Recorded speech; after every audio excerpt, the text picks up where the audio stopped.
मयंक, हाँ राज। जीत केकर होई? जीत तोहार हुई और के कर हुई। जीत सिर्फ फुटबॉल में ही ना, प्यार में भी हुई। एक से एक टुकड़ा गुलाब का फूल भिजवा दे रही हूँ, लेकिन यार गुलाब बहुत महंगा हो गया। अरे 500 रुपया हमारे पॉकेट से लग गई। समझ गई नहीं तोर नौटंकी। इले 1000। पीछे से आवत भी तोहर प्यार और हम चन्नी बाजार। हेलो काजल। हाय, एक सेकंड।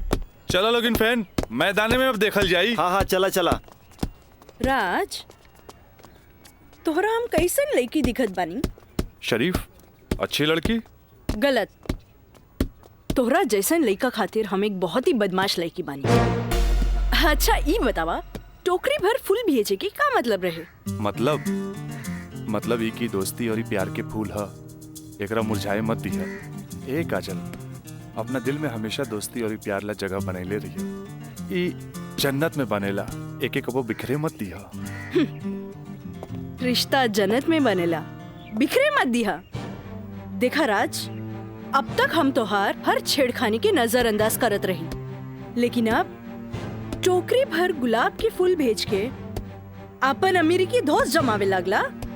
तोरा पता नहीं कि हमार बाबूजी कोर्ट में पेशकार बाड़े और उनका वास्ता रात दिन गुंडा मवाली और पुलिस से होत रहेला, और ई भी जानला उ गुस्सेल भी जरूरत से ज्यादा बाड़े। वो तो हम तारा के देखते बुझ गलनिया। वो थोड़ा सा हम तारा प्यार मोहब्बत का दिखा देनी, तू तो हमरा के गुंडा मवाली के लाइने में खड़ा कर देलू। देखा, हमरा ना चाहिए ऐसन प्यार व्यार जेकरा खातिर हम अपन सहेली के बीच में मजाक बन जाई। बड़ा खिसियाइल बिया, पट्टे वाला तो नइखे बुझात, पर हमरा भी तो उहे के पटावे में मजा आवेला जो ना पटे वाला होखे।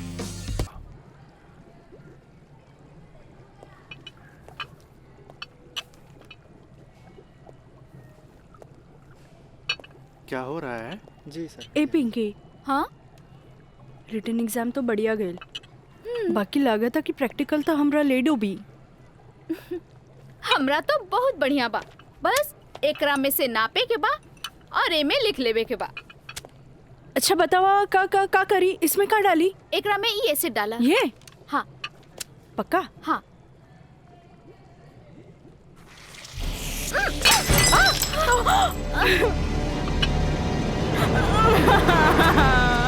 अरे काजल! काजल, where are you going? What happened?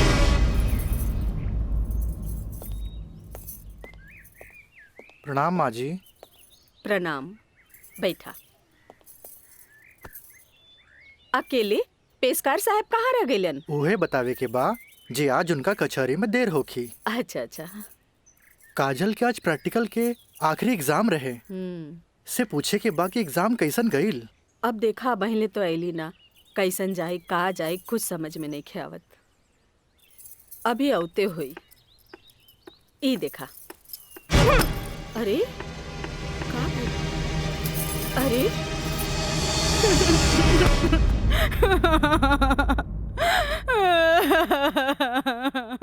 काजल, काजल, ए काजल, का भइल? अरे हमनी के अनदेखी करके यहाँ के रोवे लगलू। अरे का भइल? परीक्षा तो ठीक से गई ना?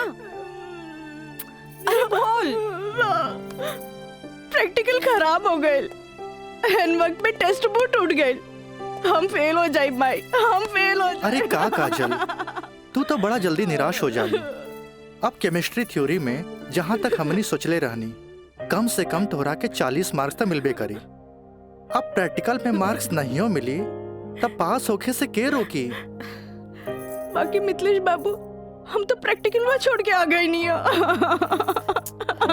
अरे तो का भइल? इन्विजिलेटर 0 ही दिहन ना, इतना हदीर काहे होत बारू? हाँ, एग्जामिनर अगर एकरा के इशू बना ले, अब माइनस मार्किंग करें, तब बे फेल होए के बात हो सकेला।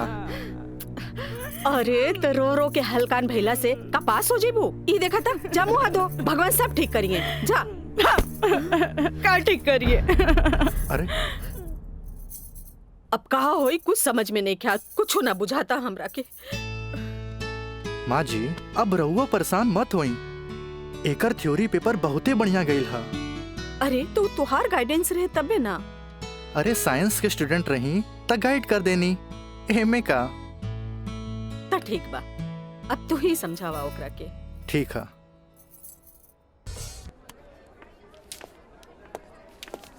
पेशकार साहब। अरे मिथिलेश, बैठा बेटा। Thank you. हाँ।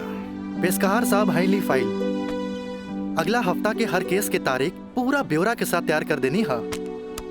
वाह वाह, एगो साइंस के स्टूडेंट होके तू सिविल कोर्ट ज्वाइन कैला, हमार फाइलो तैयार कर देला। जी। मिथिलेश, जब से तू यहाँ पर ज्वाइन कैला हमार कुल काम आसान हो गया। एगो बात कही सर। हाँ। रउआ अखिलेश आ हम मिथिलेश, राउर काम के तो डंका बजिए रहल बा। अब हमरो तो कुछ सेवा करे दी। जानी ले, एमे हमरे फायदा बा। एगो क्लर्क होके हमरा फ्री में पेशकार के अनुभव मिल रहल बा। आज ही फाइल तैयार करे में तो तोहरा पूरा दिन लग गेल होई। चला, कोनो बात ना, यहाँ से सीधे घर चले के आ खूब बढ़िया नाश्ता करेंगे। आवा। पेशकार साहब, ये हमरो कहे के रहे कि आज रउवे साथे घर चलब। अच्छा। असल में काजल के एग्जाम नजदीक बा। हाँ। से उनका खातिर कुछ नोट्स तैयार कर ले बानी, जे दे भी देव। अच्छा अच्छा अच्छा, तो यही से काजल के फोन आए रहे कि आज लिट्टी चोखा बनौले बानी। मिथिलेश बाबू के भी साथे ले आई है। ठीक बा, चला चलिए।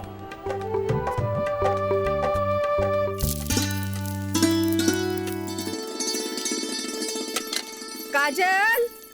हाँ माई, बेटा तनी है बैगनवा देख तो।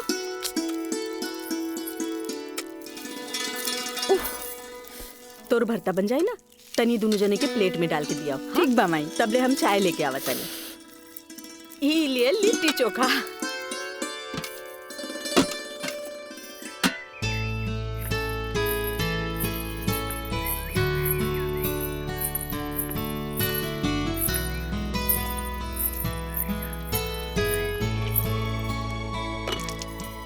का काजल, कैसन बारू? हम ठीक बानी। नोट्स लेनी की ना?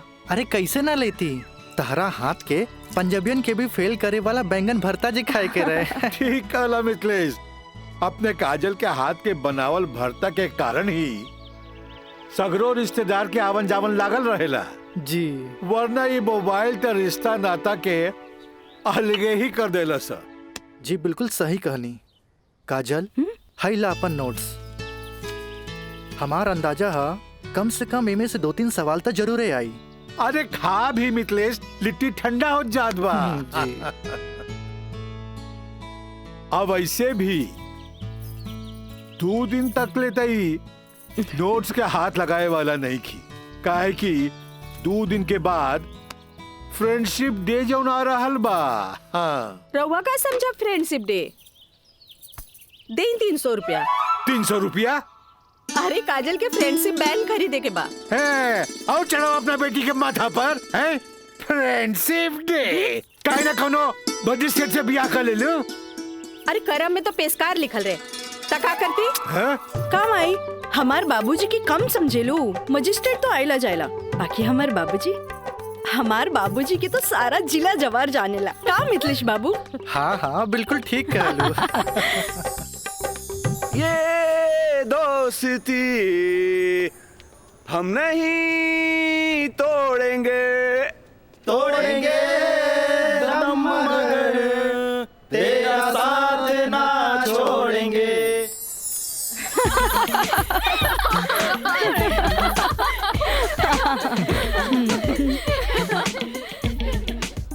फूल बनके मुस्कुराना भी जिंदगी है, मुस्कुरा के गम भुलाना भी जिंदगी है। क्या बात है। तब मिल मिल के दोस्ती निभाना भी जिंदगी है।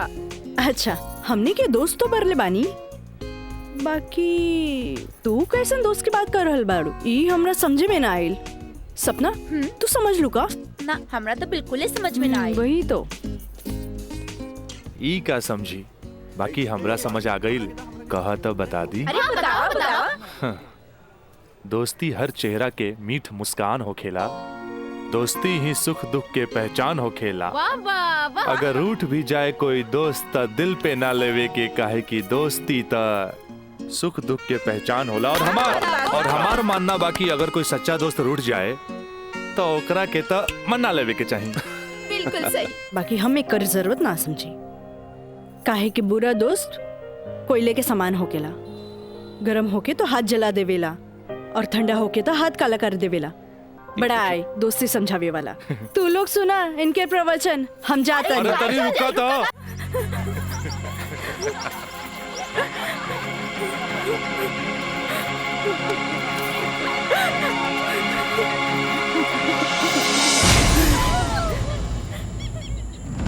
ये काजल, तोरा परेशान होके के जरूरत नहीं खे। खबर भेजवैनी हा, राज आपते हुई। May I coming sir? Yes come in. का बात बस सर, आप हमके बोले नहीं है? हाँ, ई का सुनतानी हम हो, तोरा जैसे स्टूडेंट के वजह से ही कॉलेज के बदनामी हो जाला।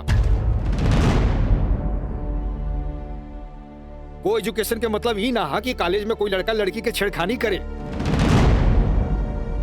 लेकिन सर हम कुछ ना सुनने के चाहता नहीं।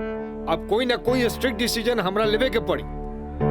ठीक बा काजल, तू जा सकेलू। जी सर, थैंक यू। लेकिन सर हम ऐसा क्या कर देनी है कि काजल आपके लगे हमारी शिकायत लेके आ गई है? शुक्र मनावा कि वो हमारा पास आ गईली। अगर पुलिस के पास जईती त सीधे अरेस्ट हो जाता। बुझला, आजकल ऐसन कानून आ गइल बा कि एकरा में बेलो ना मिलेला, सीधे जेल होखेला। बाकी सर वहाँ और भी तो लड़का लेके रहे। हाँ, अरे इहे तो हम कहे के चाहत नहीं तोहरा।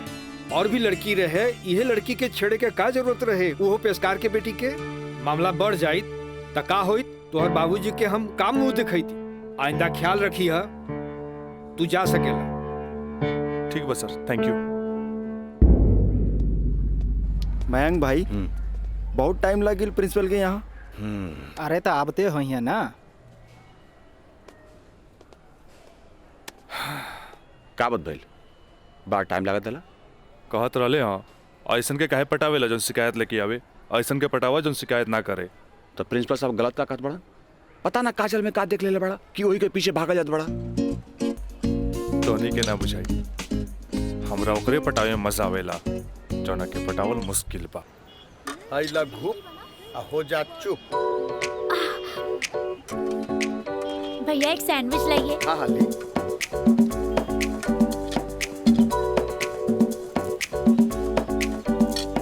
मुझे भी तो दो, और तीखा बा। भैया जल्दी से दो ना, मुझे भी। लेकिन छोला थोड़ा ठंडा हो गया ना। अच्छा बा, ठीक बा। भैया रायदा, अब हमरा के चाहिए बस। अरे खाना यार। कहे अभी से एग्जाम में फेल हो गए का? हाँ, कहे चिंता में बड़ू हो? हाँ, चिंता ना रही का, तोरा नहीं के। Excuse me girls. काजल, तू तो बुझाता कि अभी लेक हमरा से नाराज बाड़ू। अरे नाराज तो हमहू रही तारा से, पर हमरा हमार दादाजी के सिखावल एगो बात याद आ गई। कोई भले ही बोए तोहरा ला काटा, तू बोए ओकरा ला फूल। देखा काजल, तू तो प्रिंसिपल साहब से जाके हमार शिकायत कर देलू, पर हमरा हमार दादाजी के सिखावल उ बात याद आ गई। भाई तो उनकर पोते नू, हम जकरा चाही लेनू ओकर पूरा ख्याल रखी ले, है ना? देखा है ने, और ये बात के पता तोरा बड़ा जल्दी लग जाई, बुझाइल? गर्ल्स, आप लोग के रिजल्ट आ चुकल बा। अच्छा। और ये क्लासरूम में आप लोग का रिपोर्ट कार्ड बट रहल बा। जाई चल चल चल जल्दी चला। अरे जल्दी चला चल। ए काजल, कांग्रेचुलेशन, आपके केमिस्ट्री के प्रैक्टिकल में 20 में 20 मार्क्स मिलल है। Mister Raj, for your kind information, हम केमिस्ट्री प्रैक्टिकल एग्जाम ही छोड़ देनी है। ऐसे अपन कांग्रेचुलेशन अपने पास रखी। हाँ। Roll number 31। यस सर।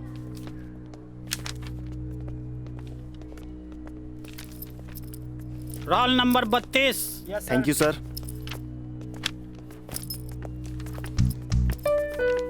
Roll number 33। यस सर। Roll number 34। यस सर। Roll number 35।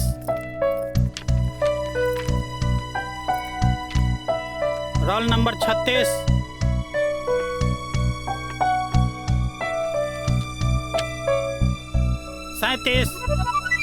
Roll number 38।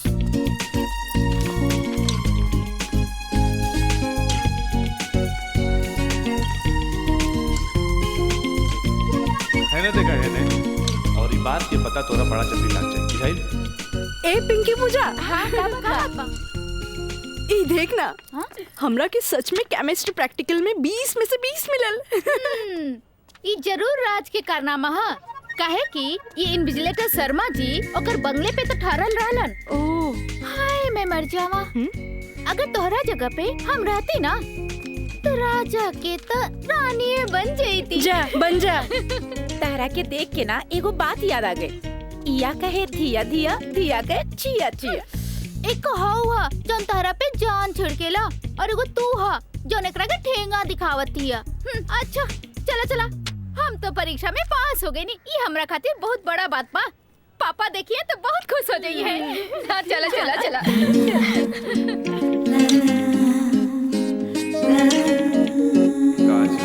दादाजी के सिखावल एगो बात याद आ गई।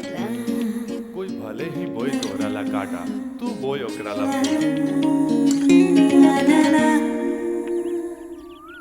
ई ले।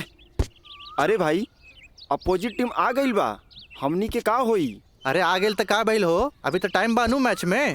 टाइम बा त का एहिजे बैठ के टाइम पास करबा। ए जब हमनी के मैदान में जाएम नु तो देख के थर्रा जाइलो, ठीक बा? अब चलो जौन होई तो मैदान में देखल जाई, उहे देखल जाई। चलो राज भाई बॉल दे। तोहनी के इतना हड़बड़ी बना तब बड़ा सन हम आवाता नहीं। चलो लोग चलो आवा।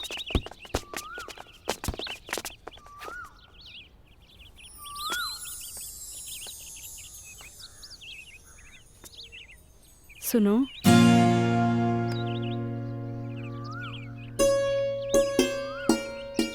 सॉरी राज, हम तोहरा के गलत समझनी, लेकिन तू तो सच में दिल के राजा बाड़ा। और तू ये राजा के दिल के रानी। ए काजल, हम तारा के बहुत चाहेनी। Thanks for chemistry practical marks. WhatsApp number मिली का? व्हाट्सएप? हाँ ठीक बा, ले ली। 8291 71 7752। 8291717752।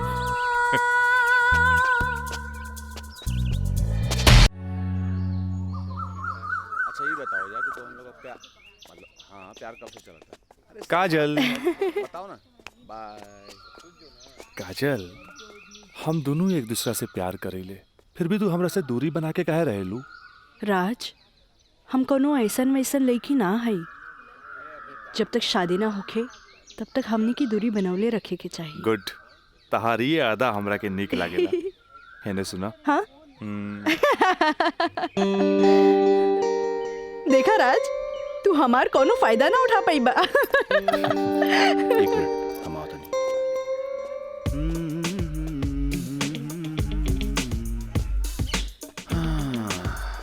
राज यार एगो बात बताई। काजल अब यार हमरा के भी अच्छा लगेगा यार। हम एगो बात बताई। तू हंसुआ के बिया में खुरपी नियन गीत मत गो। वो तोर भाभी लागी। का लागी? भाभी। चल।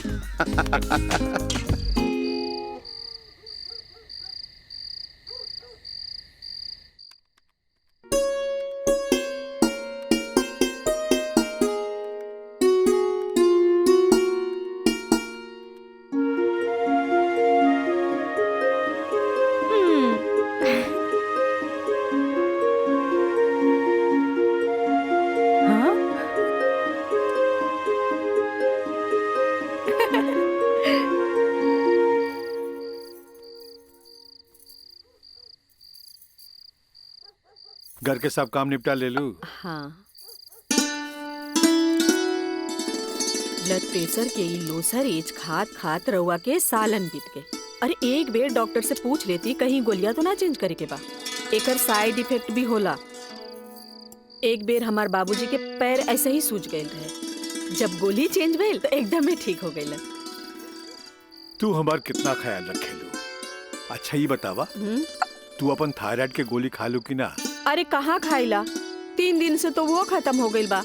का गोली खत्म हो गई? तू हमरा का बतैलू ना कि गोली खत्म हो गई? अरे तू मरबू, तू एक दिन जरूर मरबू। फिर हमरा से ये ना कहिया कि हमार ख्याल ना रख ले। अरे जब मरिए जाए तो कहा बोला। तू का चाहेलू, हम जिए थे जी मर जाएं? हैं? दहाइला, आज के बाद हम हो दवाई ना खाई। राउर पारा चढ़ गई, हाँ? तलवा के लहर माथा पर चढ़ गई। अरे तलवा के लहर माथा पर ना चढ़ी तो क्या हुई? तू दवाई ना खाइबू तब बिस्तर पकड़, फिर घर के चूल्हा चौका घर बाहर के देखी। अरे हमरा तक कचहरी के काम से फुर्सते ना मिलेला, फिर बैठ के तुम्हारी सेवा के करी। अरे के करे कहा था सेवा? मत करब, मरे दे, मत ले बापन कचहरी से छुट्टी। तू तो यही चाहता रू कि समाज हमरा के रनवा बन के फिरत देखत रहे। हे भगवान माफ करी हमरा के। अरे तू हमरा के माफ करा। जाई। अब हमरा कोनो जुगाड़ करे के पड़ी। काजल। हाँ काजलवे के माथा चाटी। काजल, काजल जी का करता रू? पढ़ाई करत रही, वो इंटरनेट से कुछ नोट्स लेत रही। ठीक है काजल, तो क्या हमार क्रिया आज से तो हाथ ड्यूटी है कि तू अपना माई के रोज भोरे भोरे थायराइड के गोली देबू। अरे वो तक खुद मरी है और हमने सबके भी मार दी है। कॉलेज जायलू ना? जी बाबूजी, लाइब्रेरी में पढ़ाई खातिर कल संडे है, फिर भी हम जाए। ठीक ना बाबूजी? गुड, वेरी गुड, ऐसा ही पढ़ेगा चाहिए, तब तरक्की करबो।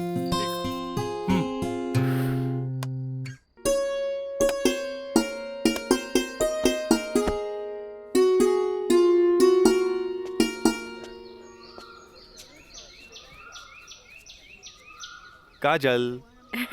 Thank you. काजल, हम दोनों एक दूसरा के बहुत चाहिए, पर जब हम हमरा फ्यूचर के बारे में सोचिले तो हम देखिले कि हमार बाप के पास बहुत दौलत बा। उनकर दौलत के संभालत संभालत हमार जिंदगी गुजर जाई। हमरा ये आम आदमी नियन नौकरी चाकरी करे के फुर्सते ना मिली। अब बस तू हमरा जिंदगी में हमार जीवन साथी बन के आ जा तो हमार जिंदगी एकदम मजे में गुजर जाई। ए काजल, तू काहे ना अपना बाबूजी से हमरा बारे में बात करेलू? बाबूजी से? ना बाबा ना, हम ना बोल सकेनी। हमार बाबूजी बहुत गुस्सेल बाड़न। वाह भाई वाह, इकलौता बेटी भइला के बाद भी तू अपना बाबूजी से बात न करबू काहे कि बहुत गुस्सेल बाड़े। और इकलौता बेटा भइला के बाद भी हम अपना बाबूजी से बात ना करब काहे कि बहुत पैसा वाला बाड़े। ऐसा में तो हमनी के सपना धरल के धरल रह जाई। काजल, काहे ना हमनी के भाग के शादी कर ले जाओ? बिना बतैले भाग के शादी कैसे कर सकेनी? हाँ काजल, हफ्ता भर के तो बात रही, हमनी के भाग के कहीं भी शादी कर लेल जाए और ओकरा बाद अपना अपना बाबूजी के बता देहल जाई। सोचत का बाड़ू तारा से ऊंच कूल और धनाट घर के हई। जब तू अपना बाबूजी के बतैबू नु तो ना कर पाई है। और हमहू जब हमरा बाप के बताएब कि हम भाग के शादी कर ले बानी तो नाहियो चाहते हुए भी तारा के अपना बहू के रूप में अपना ली है। ए काजल, हम तारा बिना एक पल भी ना जी सकीले। ठीक बा, हम कोशिश करो। इनु भइल बात। अब छोड़ा हम बाय।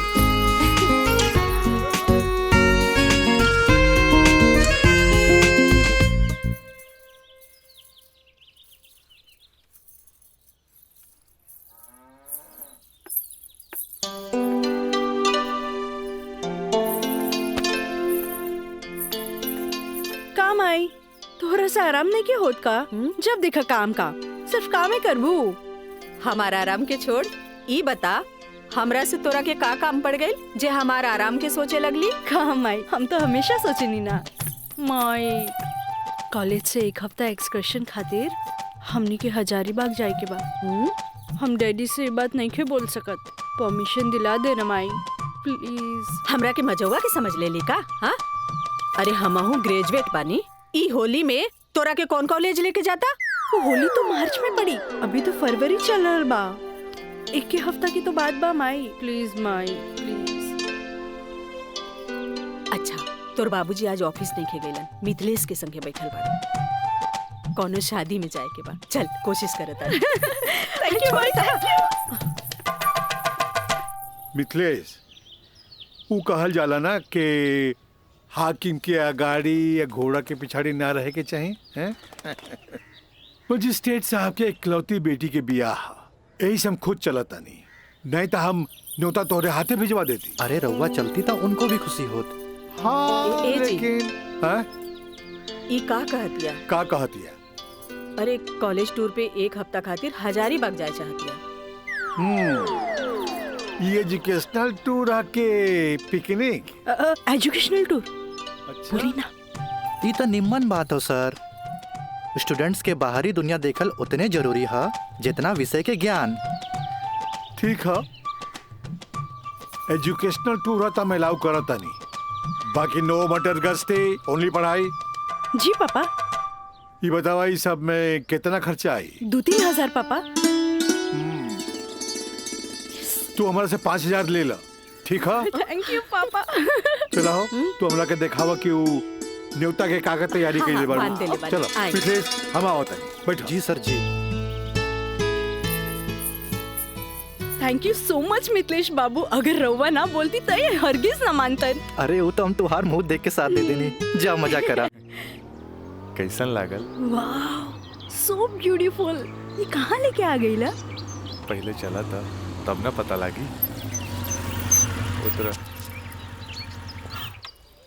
अरे स्टैंडवा कहाँ चल गई?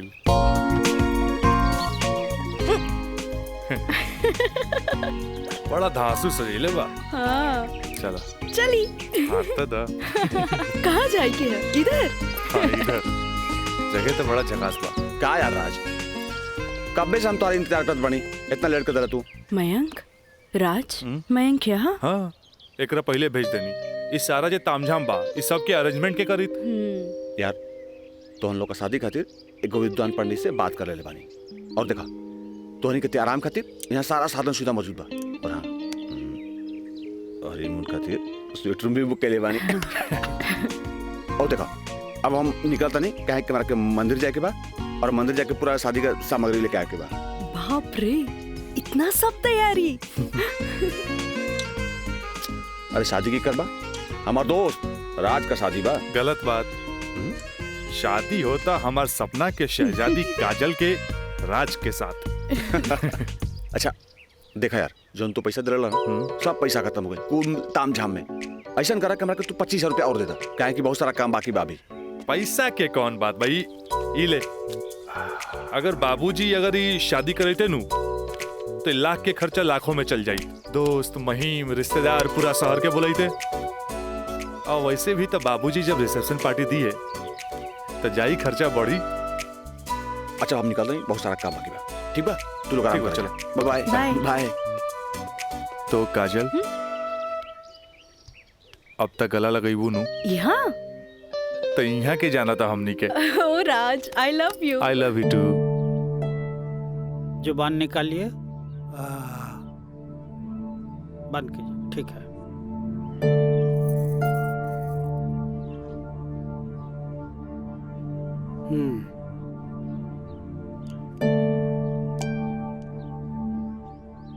सांस लीजिए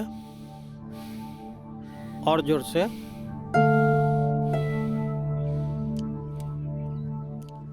घबराए के कोई बात नहीं खे। ऊपर के बीपी थोड़ा बढ़ गई है। अच्छा। से लागता कि काम के प्रेशर ज्यादा बा। जी नया मजिस्ट्रेट आइले हाँ, से कुछ ज्यादा ही फाइल इनके हवाले कर देले हाँ।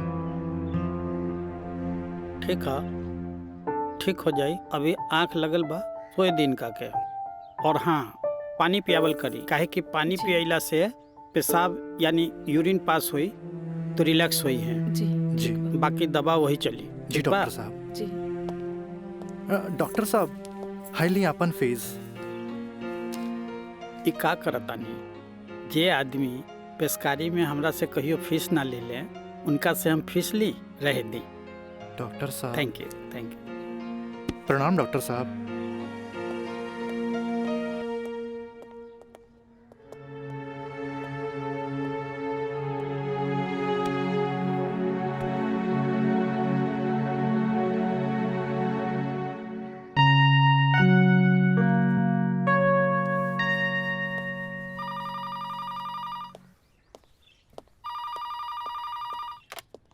हेलो, हम काजल बोले तानी। हाँ काजल बोला, कैसन बारू? माई बाबूजी कैसन बाड़न? बाबूजी के तबीयत खराब बा। बीपी बढ़ गई हा, से सुतले बारन, उठाई का? हाँ, नहीं छोड़ दी, यहाँ सब ठीक बा। आप कैसन बानी? हाँ हम तो ठीक बानी। माई के बुलाई का? ना, रहे दी, आके हम सरप्राइज दे। Okay bye. Okay bye. केकर फोन रहे? काजल के। अच्छा। वहाँ के ठीक बारी। अच्छा। खोज खबर लेत रही। अच्छा माँ जी, हम चलत आनी, सांझ के फिर से आ जाए। ठीक बा।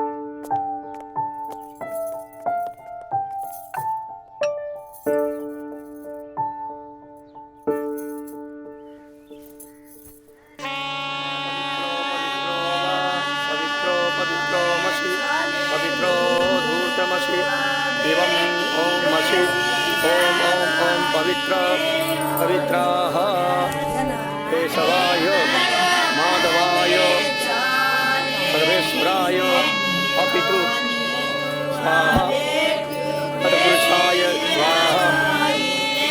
ओम नमः स्वदन्ताय सहस्राक्षाय सहस्रपदे पूर्वशे पवित्रमशे सर्वभूतमशे चन्द्रमशे ओमाय ओम ओम ओम ओम शुभाय ओम पवित्रो वा पवित्राय नमः सावित्रे नमः पवित्रे नमः तत्पुरुषाय सर्वेश्वराय नमो नमः। ऊर्ध्वमशे पवित्रमशे सर्वमशे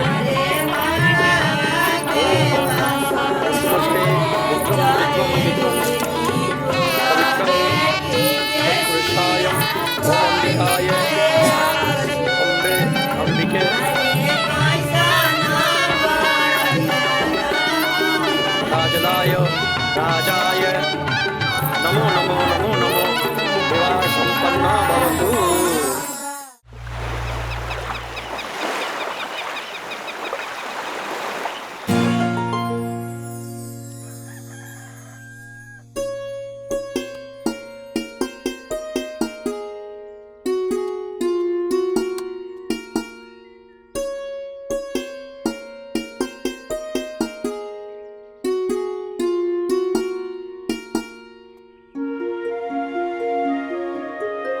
काजल, काजल,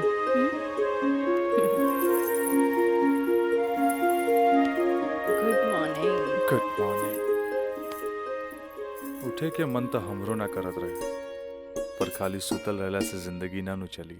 चाय ले लो। गर्मा गर्म चाय। मयंक, अपने हाथ से बनेले बन। ए ओ कुछ ना, सिर्फ भाभी खातिर। और ई गर्मा गर्म चाय। काजल, इस शादी ब्याह में कुछ ज्यादा खर्चा हो गई। हमरा घरे जाए के पड़ी। वो कहा कि अपने बाप से कुछ पैसा भी ले ले और उनका के इस शादी ब्याह के बारे में बता के पटा भी ले। आखिर तेहरा के ले जाके उनका आशीर्वाद भी तो दिलावे के बा। लेकिन तबले हम कहाँ रहब? अरे यहाँ रहबू, तहारी देवर बानू मयंक। हाँ? का मयंक, भाभी के ख्याल रखबे ना? बिल्कुल बिल्कुल ख्याल रखब। ये ले पैसा। अरे और वाह। यहाँ के सब बिल उल चुका दिए। बिल्कुल भाभी, टेंशन ले लेगा, कोनो जरूरत नहीं के। हम बगल वाला कमरा में बाड़ी। और हाँ, तू चाय पी के फटाफट फ्रेश हो जा और जो खाए पिए गई ऑर्डर दे दिया। ठीक ठीक बा। और हम रात के छोड़ के यूं आवता नहीं। तू चल, हम आवता नहीं। चल। ए काजल, अरे हैने आवा। कल साझे लिख के तो बात बा, हम यूं गई नहीं यूं आई नहीं। और वैसे भी अब तहरा बिना हमार मन कहा लागी। अब जाई भी और जल्दी आई। ठीक बा।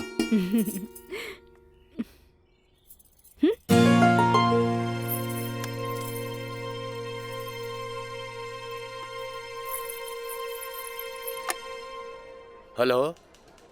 हाँ, अरे देख रही हो कि मैं ऑफिस में हूँ, कितना काम पड़ा है, कितनी फाइलें पड़ी हैं, और तुम हो कि ये ले आइएगा वो ले आइएगा। हद कर दिया तुमने यार। मैं कम इन सर? कम इन। अखिलेश बाबू कैसन बाड़न? जी बीपी तो कंट्रोल में है, बुखार के वजह से थोड़ा कमजोरी आ गई है, यही से शुक्रवार तक की छुट्टी के अर्जी दे ले हैं। कोनो बात नहीं के, दिन रात काम करे वाला आदमी के अरे थोड़ा बहुत आराम तो चाहिए ना। जी कह दिया ऑफिस के चिंता न करे जी, जब वो ठीक हो जावे तबे ऑफिस आवे। ला एकरा के फाइल में लगवा दे। थैंक यू सर।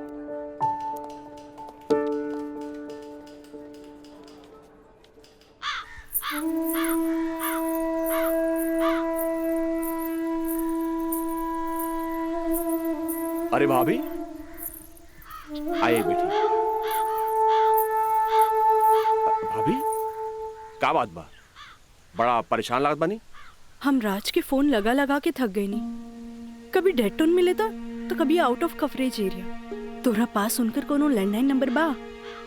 ना भाभी, और हम उनका दूर नंबर पे फोन लगा के थक के हार के बैठ गई। हैरानी की बात तो ये बाकी कि गईला के बाद ना कोनो खबर, ना कोनो कॉल, ना कोनो मैसेज। भाभी तू टेंशन मत ले, हम अपने को दोस्त के भेजले बानी, और जैसे ही खबर मिला था सबसे पहले हम तोरा के बताई। ठीक बा, हम अपन कमरे में बानी। अरे भाभी घबराए कोनो बात नहीं की, हम बानी ना।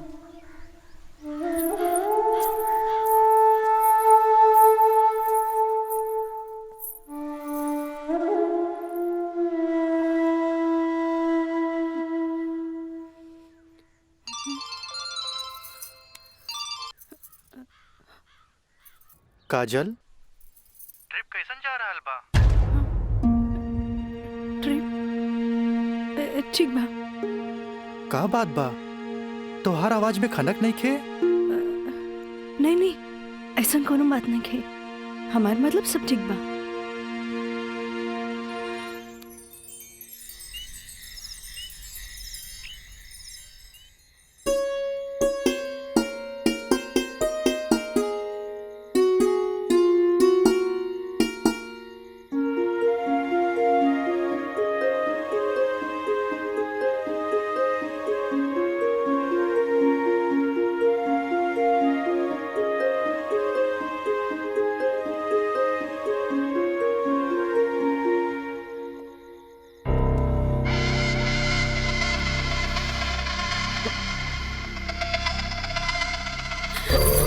देवर जी, मयंक, ये क्या बदतमीजी है? चल जाइए यहाँ से, वरना राज के बता दे।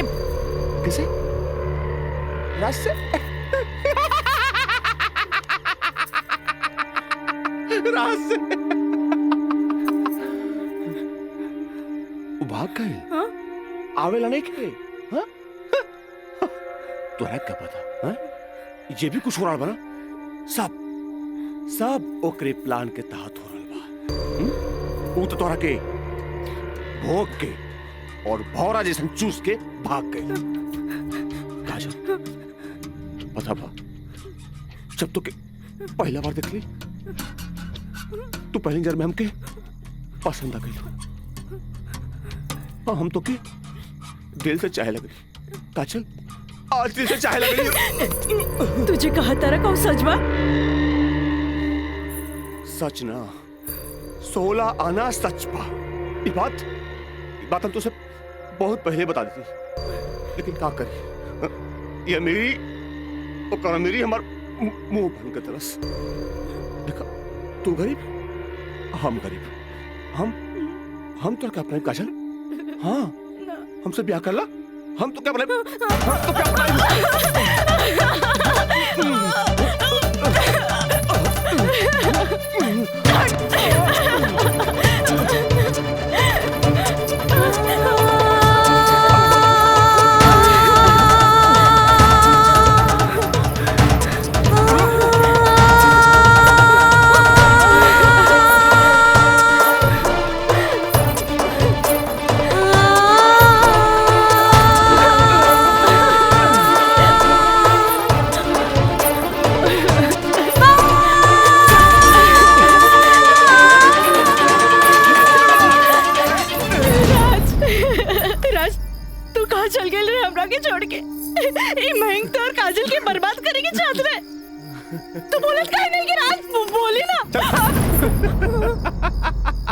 हम जहाँ भी गए रही तोरा का मतलब बा? और ये मयंक वैसे भी तोरा सारा के सारा सच्चाई बता देले होई। ये हमार बदला है काजल, बदला। प्रिंसिपल से शिकायत करके ते हमरा के पुलिस और कानून के धमकी तो दिला देले रहलिस, पर अब ब्याहता बन के सुहागरात मनेले बाड़ी।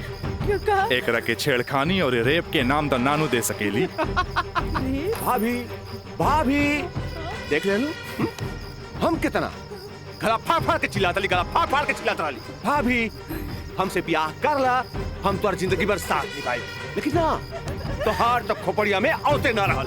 देख ला ठीक है ही तो कहा था। हाँ एका चल तू मयंक से ब्याह कर ले, ऐसे भी एकरा हमार जूठन खाए की आदत बा। तू अब बस हमारे को जूठन बारू, जूठन जूठन।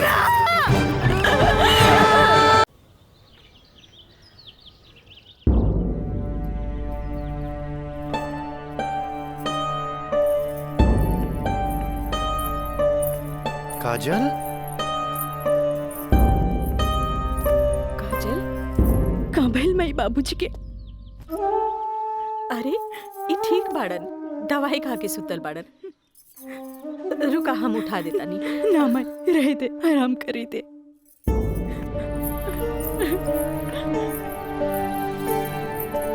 काजल का भइल सर? सर का भइल?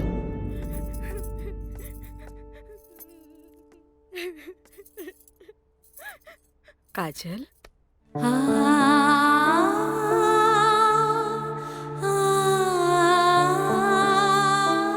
अरे इतना रोवे के कोनो जरूरत नहीं है मेरी। तोर बाबूजी ठीक बाड़न। अरे वो तो बुखार के कारण ब्लड प्रेशर बढ़ गई रहे। इतना परेशान मत हो, इतना परेशान मत हो माई।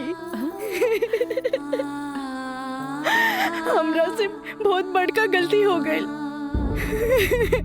हम एक्सकर्शन में ना गए रहे, बल्कि हम अपन बॉयफ्रेंड के साथ गए रही। और वो हमरा के दगा दे गए।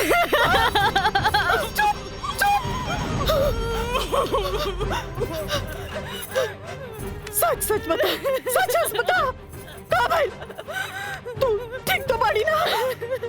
तू ठीक तो बाड़ी ना? हम ठीक तो ना बानी माई। माई तू हमरा के एक वचन दे कि तू हमरा से दोबारा कुछ ना पूछबे। जो भाई बहुत गलत भाई, बाकी हम अपने आप के ठीक कर ले माई, अपने आप। काजल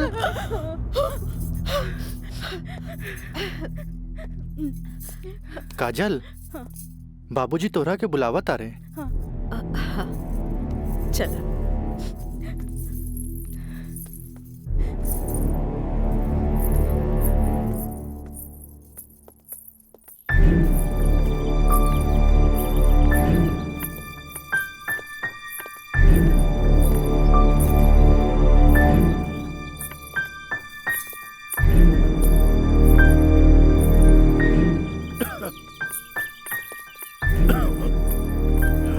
प्रणाम बाबूजी। अब तबीयत कैसन बा? आ गइलू बेटा? ठीक है बा। तू बतावा तो ट्रिप कैसन रहा, और अब आगे पढ़े के का प्लान बा बेटा?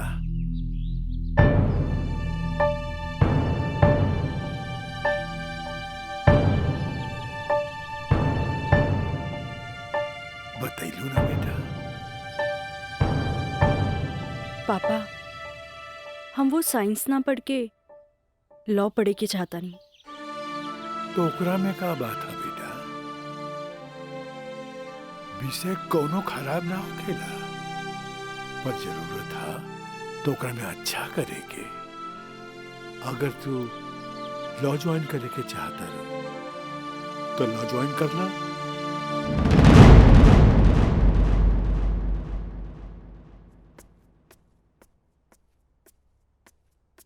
का काजल बेटिया तबीयत ठीक बानू? क्लास कब के खत्म हो गई? तू बैठल वारू बंद करे के रहे। हाँ काका रूम लॉक कर दी। हम तो बस ऐसे ही बैठ गए रही। अच्छा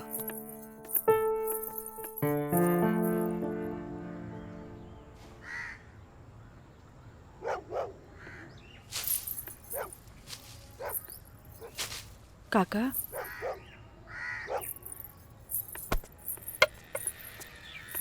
अरे बिटिया तू फेर आ गेलू। अरे हम कई साल से देख रहल बानी कि हर 3-4 महीना पर तू आ जालू। पर बिटिया राजा तोहरा से नइखे मिले चाहता। वो बड़ लोग हवन, उनकर जिंदगी में तारा जैसी लड़की की कीमत चाय के कुर्बा के बराबर हा, जे पी के फेंक देवलन। काका तोहरा का लागता कि हमें को फिकल कुर्बा है? नहीं बिटिया नहीं, ऐसन बात नहीं की। जे हम देखिला से बताइनी बिटिया, हम उनकर घर के नमक खैले बानी। फिर भी जब जब तू आयलू हम उनका बताइनी। पर राजा बाबू है कि एक कान से सुनेलन और चल जालन। पर बिटिया हम वहां के नौकर हैं। फिर भी अगर हम तारा काम आ जाई ना तो हम अपना एक बहुत खुश नसीब समझब। काहे कि तू जब जब आवे लुनु हमारा देखल नहीं जाला बिटिया। काका अब की बार उनसे कह दिया कि काजल आखिरी बार आयल रहे, एगो घड़ा रहे जेकर पानी ऊपर तक भर गई।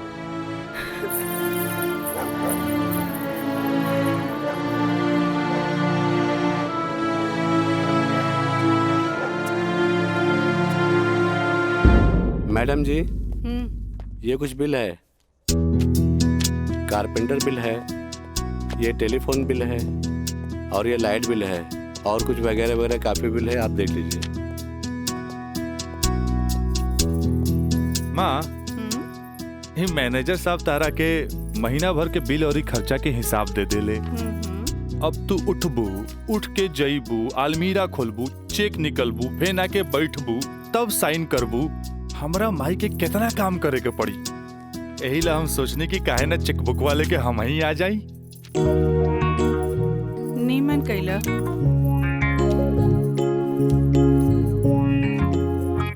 अच्छा तो तू एम्मा अपन 50,000 का चेक पहले से भर ले बाड़ा। तभी तो हम समझे कि माई के इतना मस्का काहे के।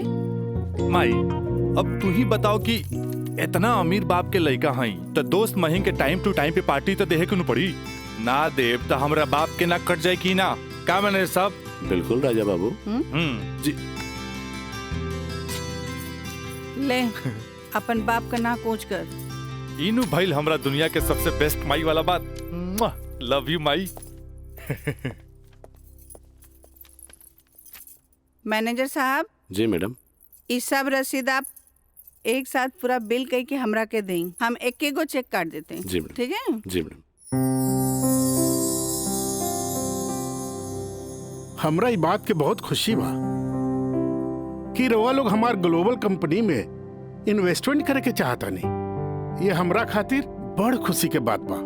बाकी हमरा भी कुछ देखे के चाहिए ना कि हम दिन दुगना रात चौगुना करके रवा लोग के पैसा लौटा दे ताकि मार्केट में हमार साख बनल रहे। Of course. Excuse me gentleman. बाबूजी हाँ आप हमरा से वादा कैले रहनी कि आप हमरा नया कार किन के देब। अब हम खटारा हम ना चलाएं, बुझाइल नू। I want new car. Okay yes Raja is right. I am witness. Okay I will buy car for you. Thank you sir. हम चलता नहीं बाबूजी। तो ठीक बा, रवे कार खरीदा दे। बाकी राउर कार की खर्चा कंपनी के इन्वेस्टमेंट पे दिखावल जाए। ओके थैंक्स। जेपी साहब आपका बेटा तो हीरो लगता है। आखिर बेटा के करा हमरे नु। अरे यही तो उम्र में ऐश करे के।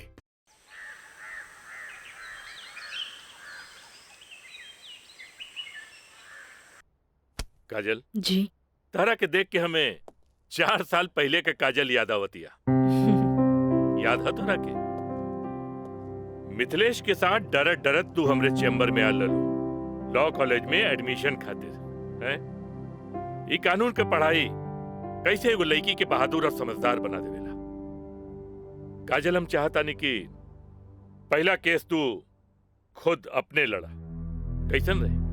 लेकिन सर तू घबरा मत, हम तारा बारे में केहू से कुछो न कहनी है। देखा ये वकील लोग अपने क्लाइंट का सिक्रेसी अपने साथे चिता में ले जाला। बैठा। हाँ तो केस ये है कि मुवक्किल एक गरीब लड़की है जेकरा के शादी का झांसा दे के पहले भोगल गए और बाद में जूठन की तरफ फेंक दी। वो दहेज के केस न कर सकत रहे काहे कि वो गरीब रहे। वो रेप के केस न कर सकत रहे काहे कि वो अपने घर वाले के मुंह पर कालिक न पोते के चाहते। वो प्रताड़ना का केस भी न कर सकत रहे काहे कि वो घर में कब्बो रहली नहीं। अब वही मुवक्किल का केस तो के लगे। अब वही गरीब लड़की का केस एक पढ़ा लिखल समझदार वकील के लड़ेगी। काजल, हमरे नजर में तू एक मर्द लड़की बढ़। हमें फख्र बा कि तू हमारे असिस्टेंट बढ़। आई एम प्राउड ऑफ यू बेटा। जी सर, थैंक यू।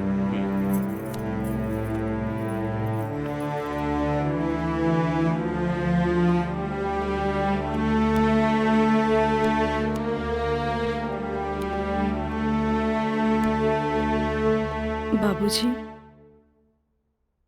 लड़की हर मोड़ पे डरत रहेली। अकेले होके तो सुनसान से डर, भीड़ में होके तो लोगन के डर, जब हवा उड़े तो दुपट्टा उड़े के डर, केहू घुरे तो ओकरा आग के डर, बचपन में माई बाप के डर, बड़ होके तो भाई से डर। सिर्फ डरत रहेली, तब तक डरत रहेली जब तक ओकरा जीवन साथी न मिल जाए। और हमार जीवन साथी तो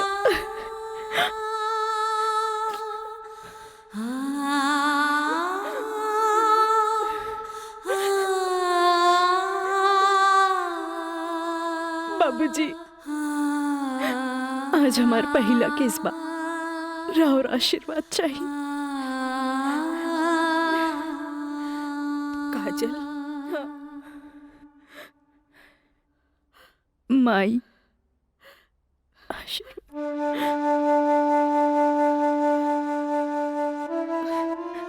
तोरा के वचन तो हम दे चुकल बानी, कुछ ना पूछेंगे। बाकी जौन काम में तू लगल बाड़ा, हमारा आशीर्वाद बा तोरा के कामयाबी हासिल हो।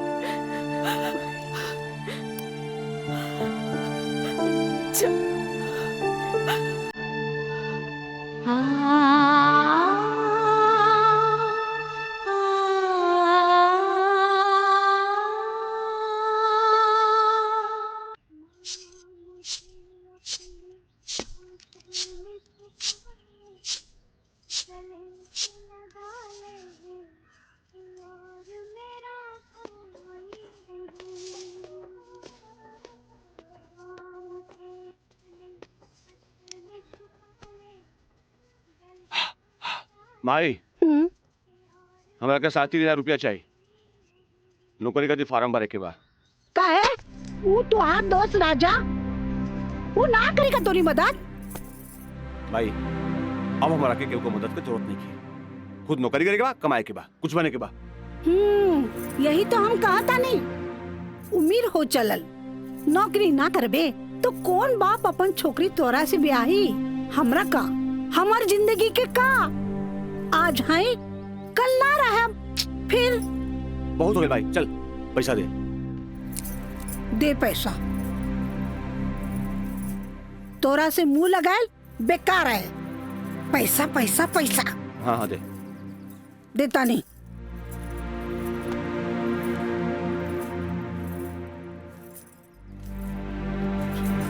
कितना? हम गिन ले ली। दे 500 और दे। ना नहीं, 500 और दे। का है? 3,500 चाहिए। देनी ना। चल अब ठीक काहे मांगता रे? चल जा, पैसा चाहिए। एक बात कही, तू दुनिया का सबसे अच्छा माई है। चल मैं चलता रही। मानता नहीं।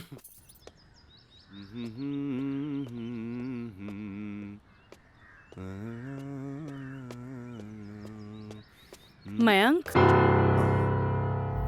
काजल, तू इतना दिन बाद यहाँ? हमरा तोरा से कुछ बात करे के बा। चलो कर बेटा। यहाँ ना, चलो कॉफी डे में बैठल जाए। Coffee day? अरे सोचा मत, हम पियाई कॉफी तोरा। चलो ठीक। चलो।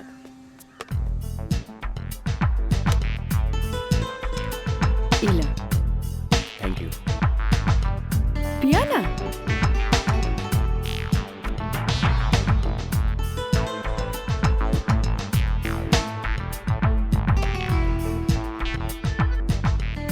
काजल, आज तोरा के यहाँ देख के बहुत अच्छा लगा था। और एक बार बताई, पिछले 4 साल में कौनो ऐसा दिन ना गुजरल, कौनो ऐसा पल ना गुजरल जिमे तुके याद ना कैलो का। अच्छा कुछ छोड़ा, ये बताओ कि आज हमार कैसे याद आई? पहले हम अपन अतीत से लड़त रही, लेकिन अब हमरा लागता कि हमें सेटल हो जाए के चाहिए। बाकी तो ही बा कि के अपना ही हमरा के।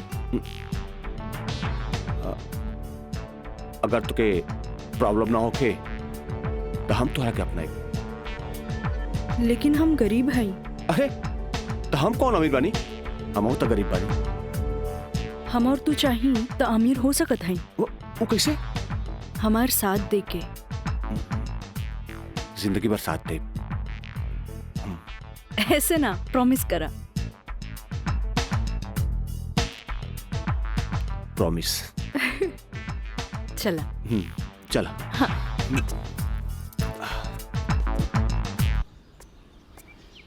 मिथिलेश जी, कोनो देर तो ना भइल? अरे ना बाबा, पहले ई बतावा भइल का? मयंक से साथ देवे की वादा ले लेनी है। अब तू अपन मिशन में कामयाब जरूर हो जाएगी। आगे देखी, लेट्स गो। सुनी, एगो बात कही, सब कुछ जलना के बाद भी आप हमें हेल्प करत हैं, ऐसे हम कबो ना भूल सके। पहले तो ना, पर अब सोचे लगनी है कि जिंदगी के हर लम्हा में आपके जरूरत पड़ी। चल आप चली, तोरा घरे छोड़ दी।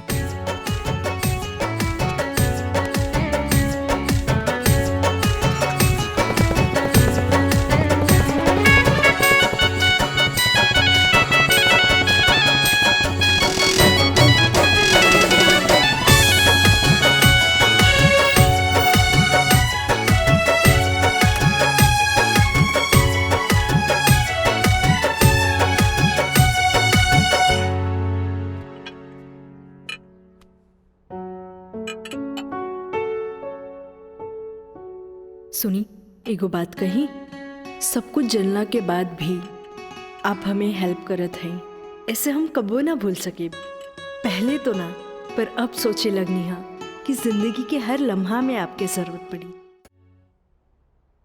खाना लगा दी? ना भोला, आज तक ऐसा ही पेट भरल है। आज ना खाई बपने? ना। ठीक बा।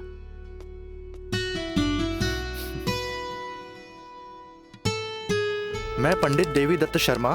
का कहनी है? देवी दत्त शर्मा।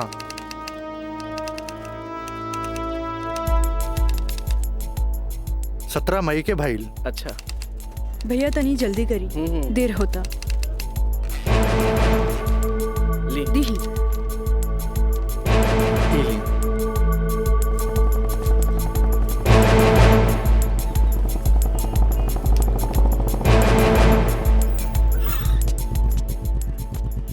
आ गए नहीं टाइप करा के? जी। लाइन लाइन दस्तखत हम कर दी। एली।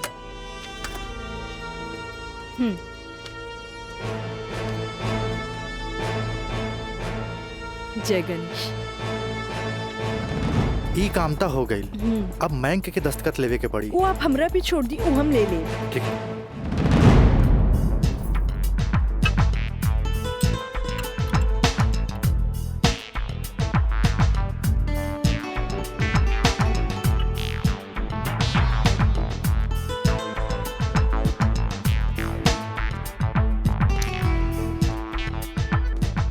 हेलो। हाय। सॉरी यार, आवे में थोड़ा लेट हो गया। अच्छा यही देखा, हम तोरा खातिर का लेके आइल बानी। अच्छा पहले चाय पिया। इला।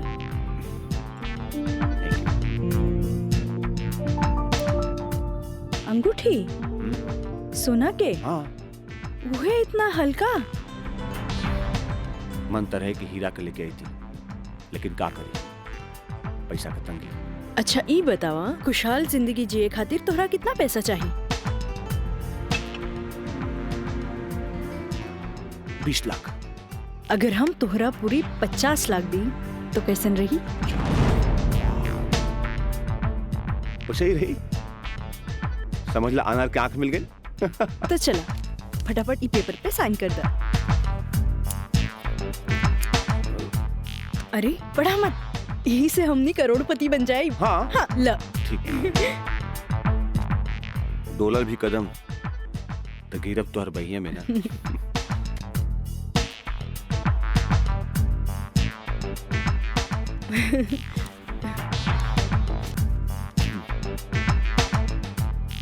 आज से हमनी का नया जिंदगी का शुरुआत।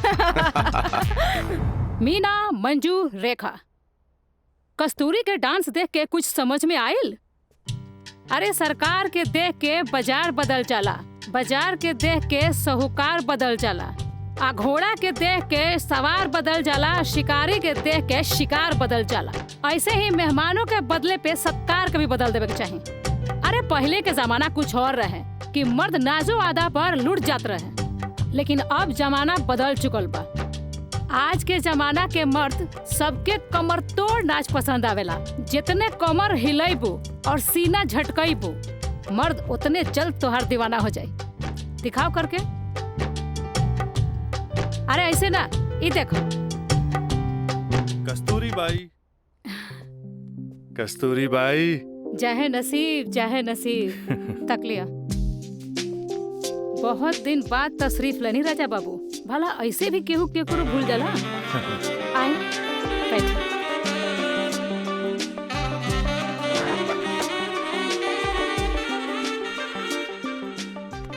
ना कस्तूरी बाई, हम भुलाइल नहीं की।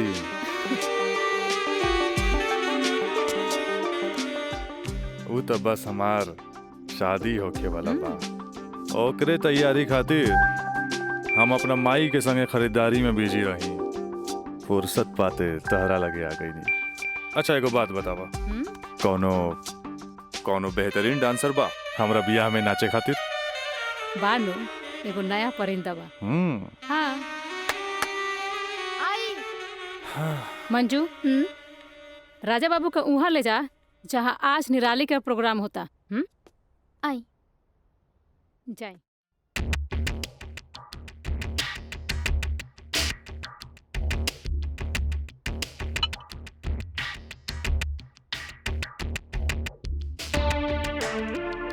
कस्तूरी, तहार निराली हमरा बहुत पसंद आई।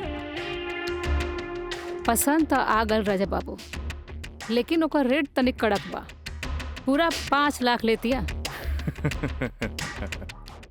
लाख 2 लाख तो हम तहरा पे ऐसे ही उड़ा दिला, तब 5 लाख कौन बड़का चीज बा?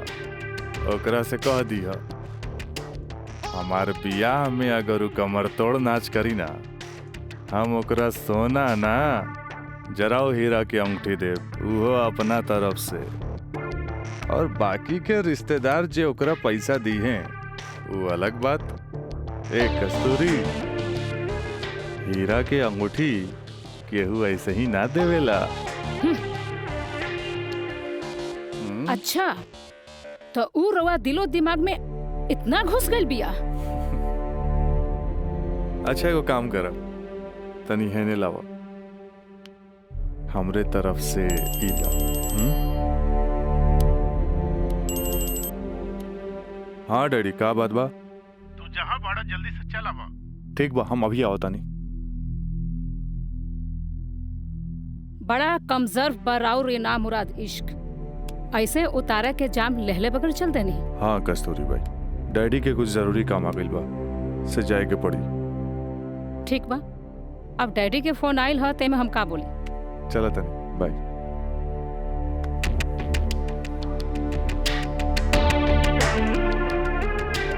हीरा के अंगूठी तो दे गई, लेकिन तेरा दिल में गड़ल निराली के तीर निकाले के पड़ी।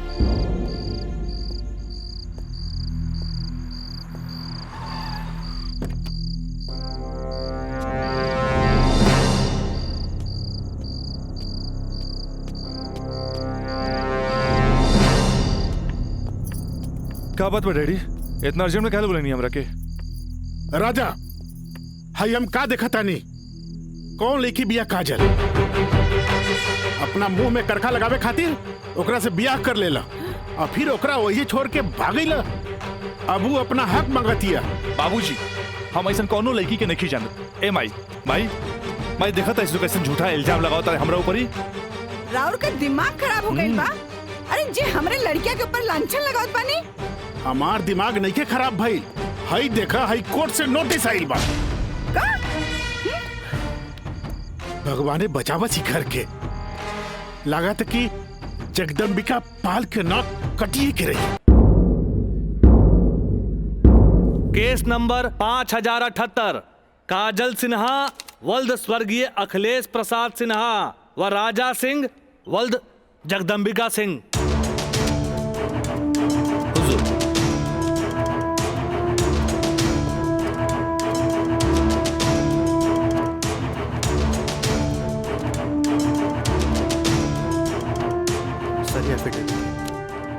केकर गवाहन के। अच्छा ठीक है, चल बेटा। मिलॉर्ड, असल में ये एक अमीर आदमी के प्रताड़ित करे वाला केस है। साथ में पढ़े वाला 2 बालिग दोस्त के आपन मर्जी से हम बिस्तर होए के केस है। I object my lord. हमार फाजिल दोस्त एकदम बेकार का बात कर रहल बड़न। सच्चाई तो यही है कि हमार मुवक्किल काजल का बिया राजा के साथे बाकायदा मंदिर में भैल रहे और यह 2 गवाहन के एफिडेविट। एगो राजा का सबसे खास दोस्त मयंक और दूसर बियाह कराए वाला पंडित। आप देख ली। 4 साल बाद हमार फाजिल दोस्त के मुवक्किल कहाँ रहले? सच्चाई तो ई बा जज साहब कि हमार मुवक्किल राजा के शादी रोक के रुपया ऐठे के एगो षड्यंत्र बा। षड्यंत्र। शादी? कैसन शादी? अरे राजा का शादी तो पहले ही हो चुकल बा। अगर दोबारा शादी भइल ना तो तोहार मुवक्किल जेल जाई, जेल। बस जज साहब बस। हमू इनका से यही पूछा तानी कि आखिर ये किस्सा 4 साल बाद ही काहे उठावल गई, बताई? हम बतावा तानी जज साहब।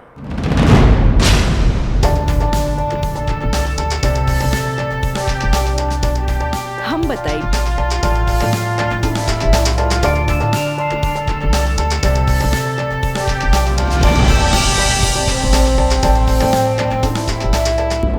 मिलॉर्ड, हम चाहे कि ये केस हम खुद लड़ी।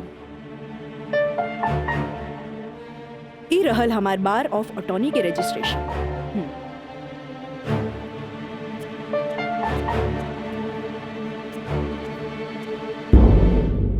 ओके, you can proceed. Thank you sir. आशीर्वाद दी। खुश रह। जा। मिलॉर्ड, बचाव पक्ष के वकील बार बार पूछा तारे कि 4 साल हम कहाँ रही। मिलॉर्ड, 4 साल इनके मुवक्किल राजा जैसन तमाम मुजरिमों के सजा दिलावे खातिर ई चोंगा बहुत जरूरी रहे।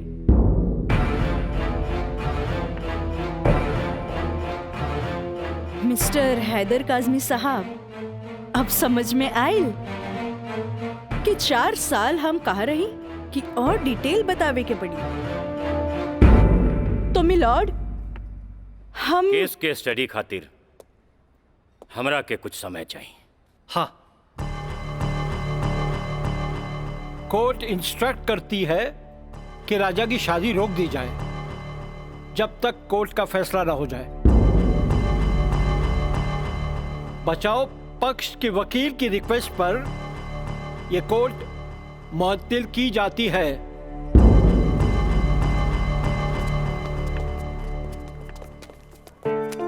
बहुत सही खेला। देख के घबरा गई, तुरंत चल गया। बहुत अच्छा। ए वकील साहब, कोर्ट से समय काहे ले लेनी हो? तका करती तू हमरा के बतेबो ना कैला कि लड़की खुद वकील बिया। अरे तय से आपके का फर्क पड़ी? तू का समझबा कि हमरा का फर्क पड़ी? वो लड़की के आईपीसी आदि कानून के सब धारा मालूम हुई। एक खातिर हमरा के जीरा में सावधानी बरते के पड़ी। खैर तू चिंता ना कर, अब अगला तारीख लेवे दा हमरा के। वकील साहब, अगला तारीख रहुआ जल्द से जल्द ले लिहल जाओ, और रहुआ पैसा के चिंता एकदम न करब। हम पैसा के चिंता ना करब, अगला तारीख जल्दी ले ले हम। चलो चलो बाबूजी, चलो चलो।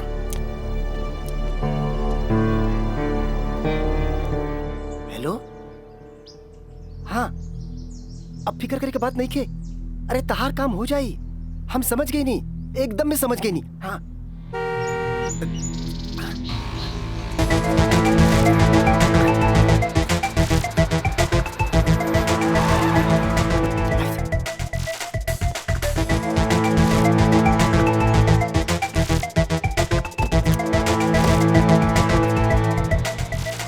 हटा ना, ये पाइप पे कर दिया अबे। रखा था नहीं। हाँ।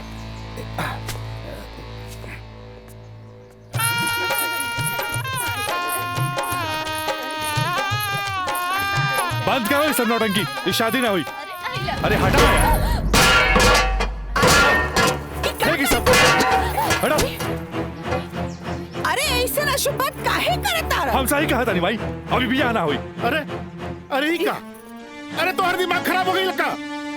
बियाह करे से पहले हमरा से पूछ लेना का? का जरूरत है ऐसा बियाह करे के? का करती?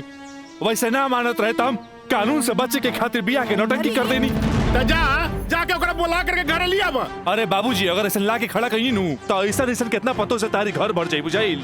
तो फिर का करबा तू? अब हम देखे हमरा का करे के बा। बहुत हो गइल, बहुत हो गइल। हटा सब। देखा देख रहलू ना तू? एकर दिमाग चल गई बा।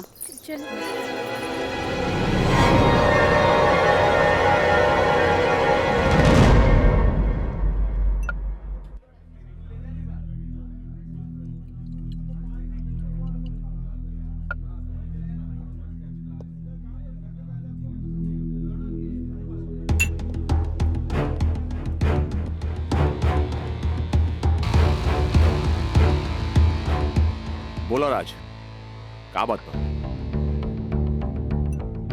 पहले पेट तो पी।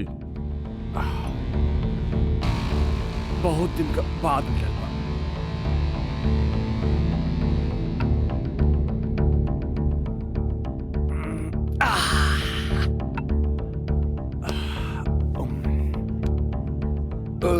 अब बतावा क्या बात बा? मयंक,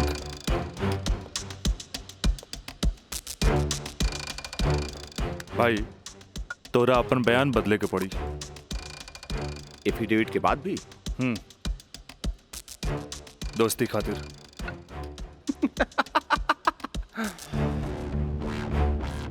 अब बयान देवे का कीमत काजल 50 लाख लगो ले गया। बयान बदले के बाद बयान बदले का कीमत 1 करोड़। 1 करोड़? यस, 1 करोड़। कहे से कि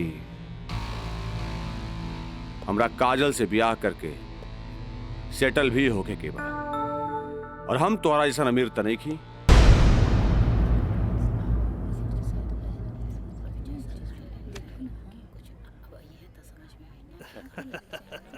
आज हम ही जीतब।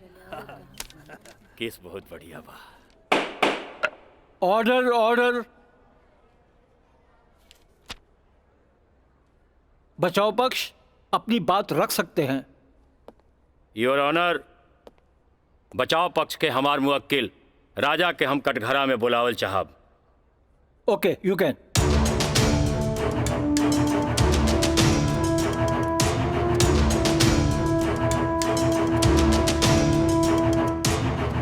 हम गीता पे हाथ रख के कसम खाता नहीं, जे भी कहब सच कहब, सच के सिवा कुछ न कहब। हाँ तो मिस्टर राजा, आप अपन बचाव में का कहल चाहते नहीं? जज साहब, हम ये बात माना तानी कि हम और ये काजल कॉलेज के दिन से एक दूसरे के चाहता नहीं। अपना अपना मर्जी से हम दोनों भाग के शादी भी मंदिर में कर लेनी। होटल के बिल और ही शादी के खर्चा कुछ ज्यादा हो गए रहे, यही से हमरा घर वापस आए के पड़ल। पर जज साहब, हमार इरादा बिल्कुल नेक रहे।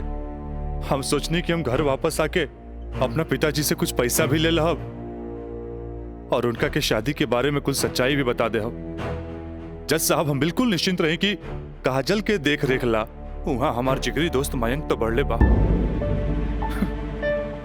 पर जज साहब, जब हम वापस लौट के गईनी था वहां के नजारा देख के तो हमार होशे उड़ गई। जज साहब, हमार नई नवेली दुल्हन काजल हमारा जिगरी दोस्त मयंक के बहिया में गलबहिया खेलत रहे। आई ऑब्जेक्ट मिलॉर्ड, ई सरासर झूठ बोलत जा रहलन ह। Objection overruled. मिस्टर राज, आप अपना बयान जारी रखिए।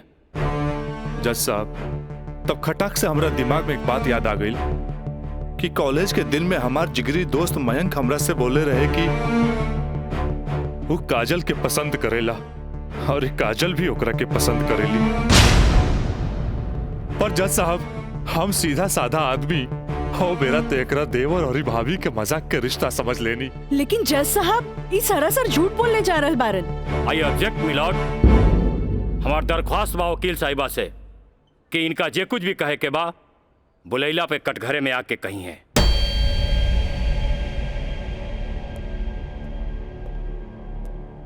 आप कंटिन्यू कर सकते हैं mister Raj.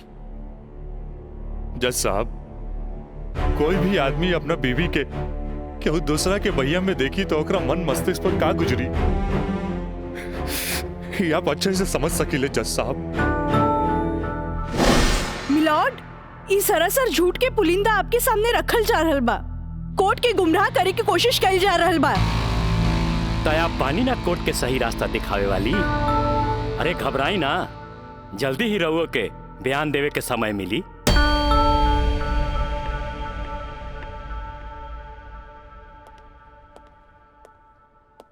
You continue mister राज। जज साहब, समय के साथ साथ हम तो अपना आप के समझा लेनी और एक बुरा सपना समझ के हम सब कुछ भूल के काजल के अपनावे खातिर भी तैयार रही। हम आज भी काजल के अपन धर्म पत्नी मानी ले, अपन धर्म पत्नी मानी ले हम काजल के। That's all, my lord। हम चाहत कि वकील साहिबा काजल सिन्हा के कटघरे में बुलावल जाए, वो भी वकील के तौर पर ना, मुद्दई के तौर पर। इजाजत है।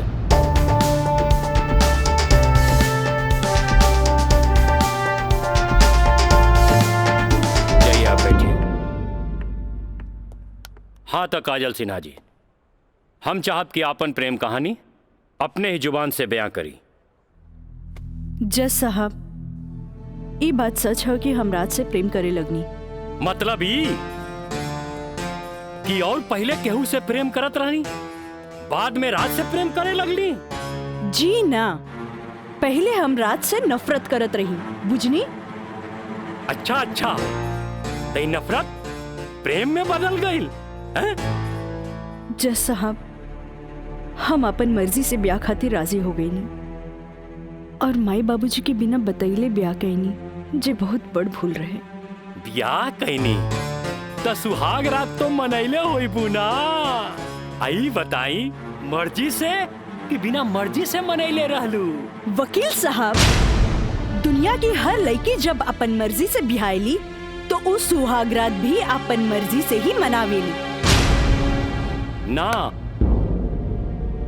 हम ए से पूछत रही कि जब सुहाग रात मनावत रहलू तब बगल के कमरा में राज के दोस्त मयंक रहलन ना?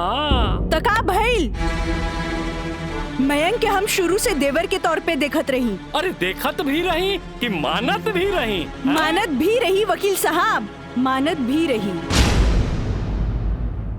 जज साहब, यहाँ तक की कहानी तो महज एक कहानी बा जे हर लड़की के जीवन में आवेला।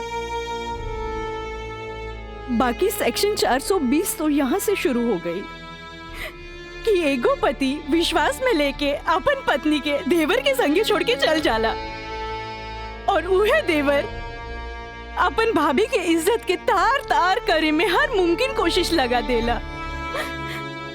बेचारी औरत कैसे भी अपन इज्जत और जान बचा के भाग चलेली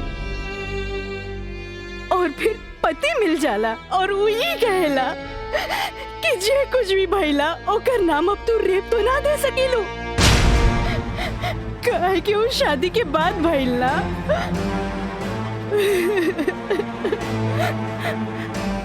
और रहल बात शादी के, तो तू सो कॉल देवर से कर सकेलू, काहे के ओकरा हमार झूठन खाए के आदत है। जज साहब, हमार सगरो अरमान चूर चूर कर दिहल गइल। हमरा कुछ समझ में ना आइल, आखिर हम करी तो का करी। हम परिवार से मजबूर हो गए नी जज साहब,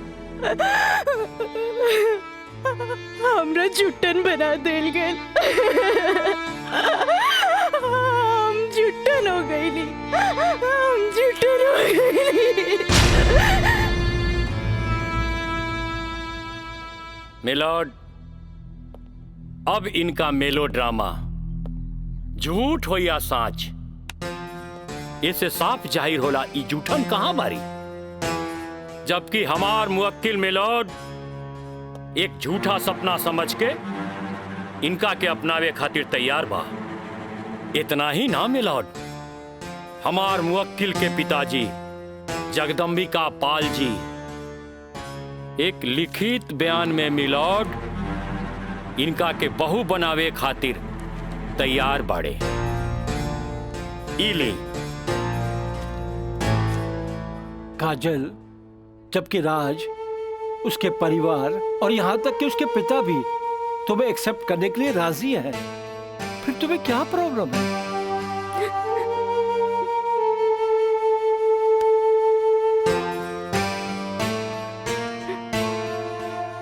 तुम बोलती क्यों नहीं हो? कुछ तो बोलो। मिलॉर्ड, वहाँ मर जान के खतरा है। वाह मिलॉर्ड वाह, जौन परिवार के जिला जवार में रिस्पेक्ट बा, जौन परिवार पर आज तक कोनो क्रिमिनल केस नहीं थे, आ वो परिवार के साथ इनकर जान के खतरा बा। Now picture is very clear milord. जज साहब, हम वकील साहब से ई पूछे के चाहतनी, जब इनकर मुवक्किल और उनकर पूरा परिवार वो लड़की के एक्सेप्ट करे के रेडी बा, तब उनकर घर में दूसर शादी की तैयारी काहे चलत रहे? हमरा त लागता कि ई लोग कानून के अंधा समझ के ओके बेवकूफ बनावे चलल बा। आज के लिए कोर्ट मुअत्तल की जाती है। The court is adjourned for further dates.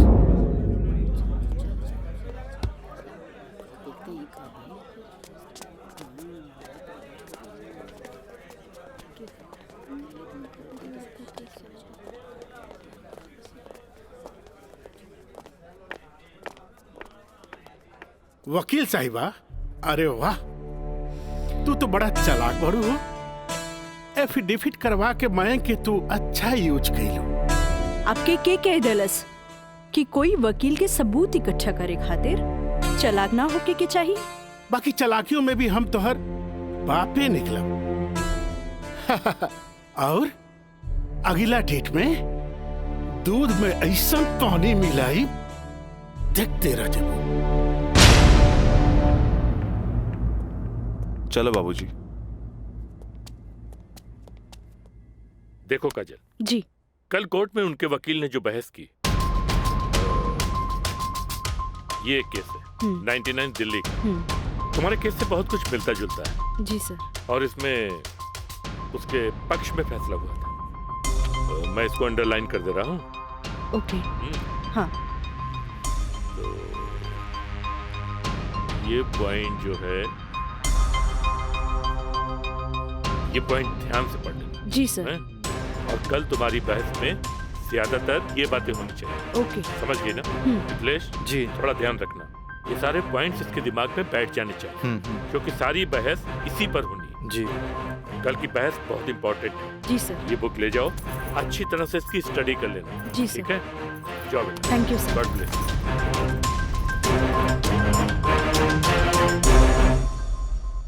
आँख कहेली कि एक नया इंसान देख ले, लेकिन दिल कहेला कि ना।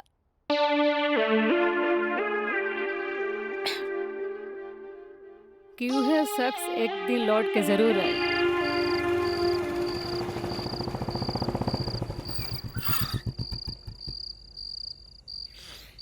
जफाओ ने मारा, वफाओ ने मारा। निराली, अरे निराली, मुझे तेरी अदाओं ने मारा।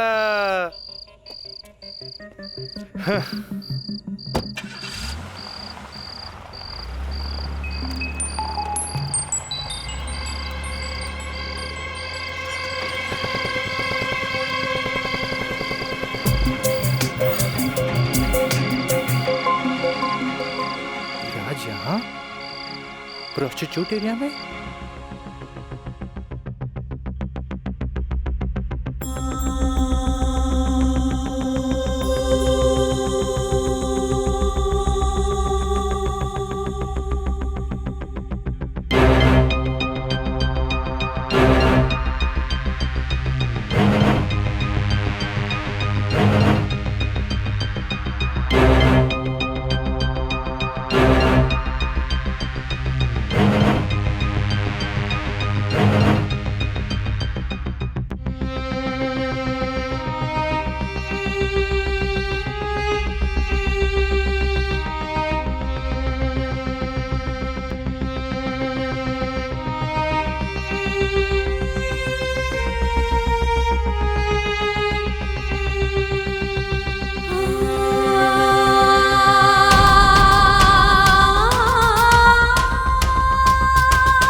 कैमरा अब जाए भी और जल्दी आई। ठीक बा।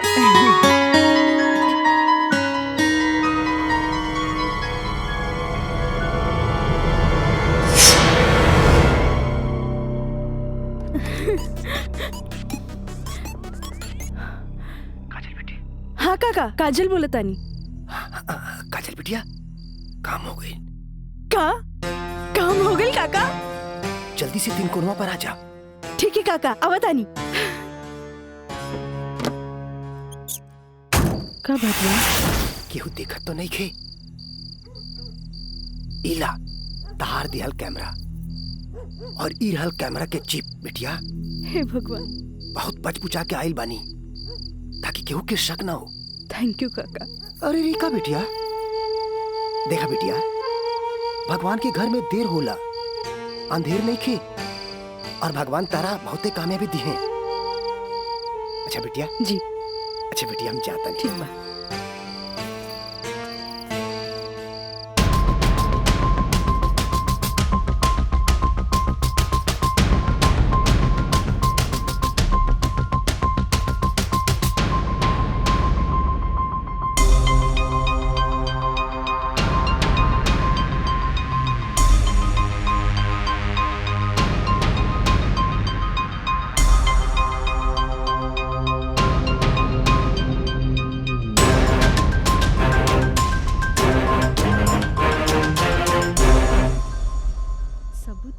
दे देनी हाँ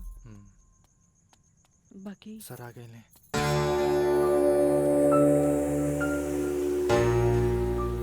प्रणाम सर। खुश रह काजल। वो लोग समझ ले रहन की तमाशा होई, बाकी तू चुप रह के बाजिए पलट देलू हैं। तू जौन भी सबूत हमरा के देले रहलू हम सब स्टडी कर ले बहुत सही है। I am proud of you बेटा। Thank you sir. God bless you. Mithilesh ji कल कोर्ट पे मिले थे। ठीक बा सर। ठीक है चलो। प्रणाम सर।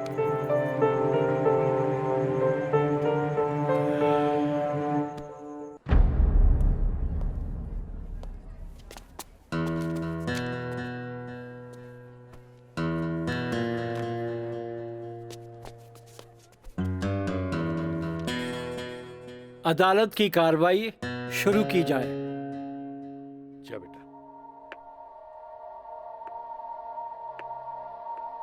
मिलॉर्ड, असल में ई केस एगो अय्याश अमीर आदमी के अय्याशी के केस है।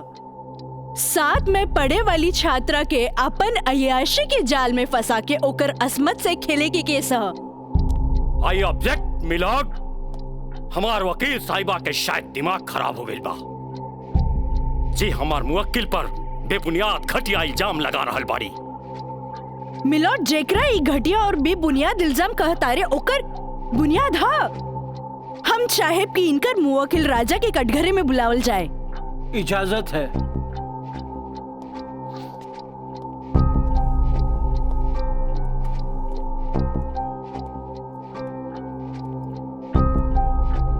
जज साहब, ई उहे आदमी है जे लड़की के चाय के कुर्बा समझेला, जेके पिया और फेंक द। इनकर अयाशी के सबूत के तौर पर हम अपन एगो गवाह पेश करे के चाहतानी। इजाजत है। Thank you.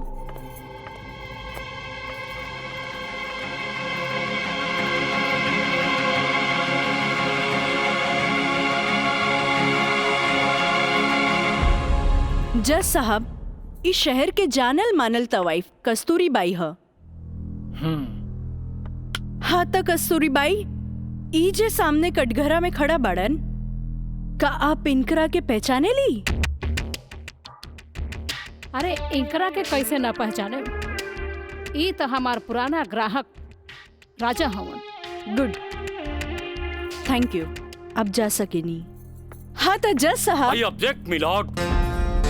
हमार वकील साहिबा हमार पर्सनल क्लाइंट के केस के रुख के बदलल चाहता रही।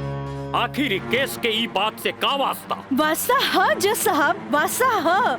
जॉन परिवार के रिस्पेक्ट के गुणगान हमार वकील साहब करत आ रहल बारन। वो परिवार के एक लौता बेटा के चरित्र से वास्ता कैसे ना रही? बताइए जज साहब। अब हम अपन अगला गवाह राजा के कॉलेज के प्रिंसिपल एनके गॉड के पेश करे के चाहतनी। इजाजत है। Thank you.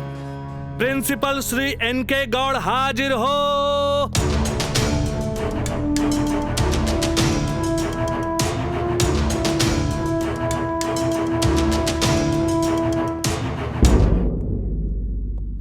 हाँ तो प्रिंसिपल साहब, आपकी कॉलेज की एक छात्रा काजल सिन्हा के साथ जब ई शख्स सरेआम छेड़खानी कैलस और जब वो आपसे रिपोर्ट करे के बाद पुलिस में जात रही, तब आप का कहनी?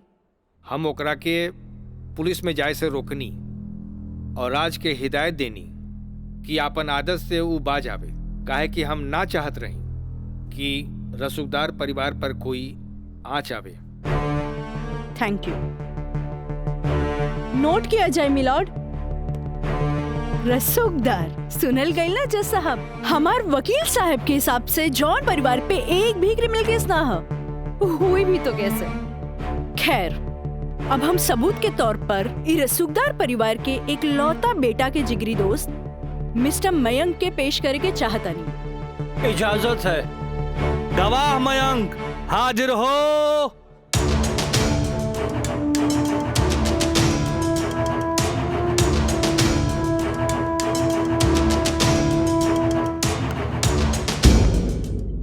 हाँ तो जज साहब। जज साहब, हमार वकील साहिबा खामोखा अदालत के वक्त के बर्बाद कर रहल बाड़ी और उस सवाल के जवाब देवल नहीं की चाहत जेमे बियाहता के पति और पति के पूरा परिवार बियाहता के रखे खातिर तैयार बा, तही बात में कौन जान के खतरा बा? बिहाता ई शख्स उहे आदमी बाड़न जेकर मदद से शादी जैसन पवित्र बंधन के आड़ में कानून के धोखा देवे के साजिश रचल गई, जेकर रचयिता बाड़े मिस्टर राजा और साथ देवे वाला बाड़े मिस्टर मयंक।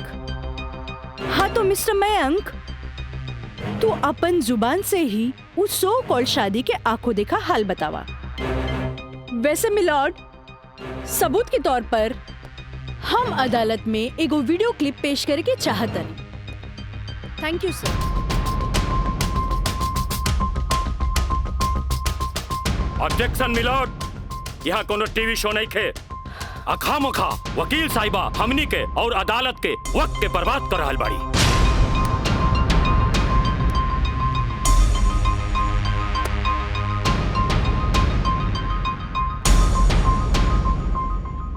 जज साहब, वीडियो क्लिप में साफ दिख रहल बा कि दुल्हा दुल्हन के दाएं बाएं ना बल्कि आमने सामने बैठाल गईल ह, जे हिंदू रीति रिवाज से बिल्कुल गलत बा। और ऐसा नहीं से भइल काहे कि पंडित से शादी ना करावल गई, एक बहरूपिया से पंडित के रूप धरावल गई। आप यही क्लिप के साथ पंडित के बयान खुद से देख ली। जज साहब, हम रेलवे कर्मचारी हैं, रुपया के लालच हमरा के नकली पंडित बने पर मजबूर कई देलस। जज साहब, हम एक गरीब आदमी बानी और पैसा का लालच बड़े बड़े लोगन के अच्छा और बुरा समझे का शक्ति के छीन लेला। हम तो एक गरीब आदमी बानी, दोस्त के कहला पर हम एगो भलता आदमी के पुजारी बना के इन लोग का ब्याह करवा देली। आखिर हम भी क्या करती? जज साहब, काजल की खूबसूरती का हम दीवाना हो गई और काजल के पावे खातिर हम समाज और कानून के हर सीमा के भी लांग गईली। हाँ तो जज साहब, हमार दूसरा वीडियो क्लिप देखी जे ई साबित कर दी कि धारा 420 से शुरू हो करके धारा 376, 375, 362, 361, 120B के उ लड़की के साथ अंजाम देल गइल बा। और जज साहब, लगे हाथ हमार दूसरा वीडियो क्लिप भी देख ली प्लीज।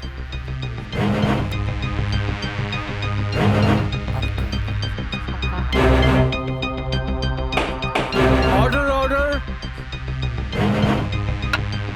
अरे हटाओ, हटाओ, हटाओ। हम सही कहा था नहीं भाई, अभी बियाह ना हुई। तोहरा के बियाह करे के कौन कहले रहे? तो का करती? वैसे ना मानत रहे तो हम कानून से बचे के खातिर बियाह के नौटंकी कर देनी। जाके ओकरा बुला के घर लिया। अरे बाबूजी, अगर ऐसे ला के खड़ा गई नू तो ऐसा नहीं कितना पतों से तारी घर बढ़ जाई, बुझाई।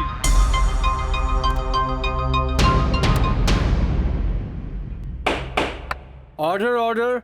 सारे गवाह और बयानात को मद्देनजर रखते हुए अदालत इस नतीजे पे पहुंची है कि मुजरिम का मकसद पहले से ही धोखाधड़ी से कहीं आगे था, क्योंकि उसका मकसद उस लड़की को धोखा ही नहीं देना था बल्कि उसके साथ शारीरिक संबंध स्थापित करना था।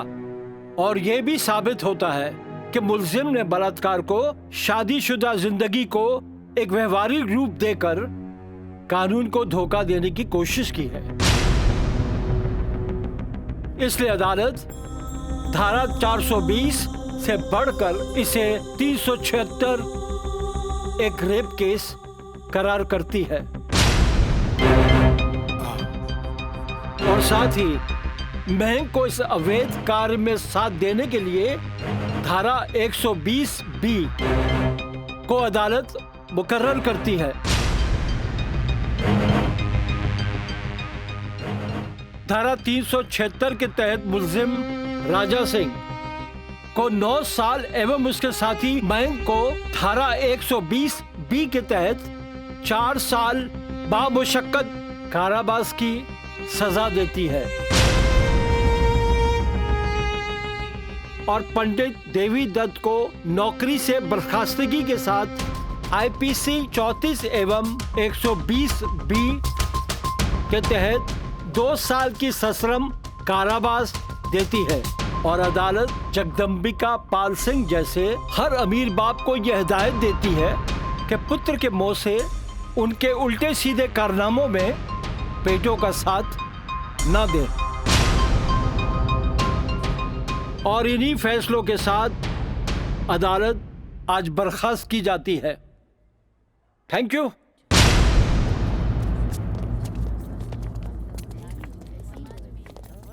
सर,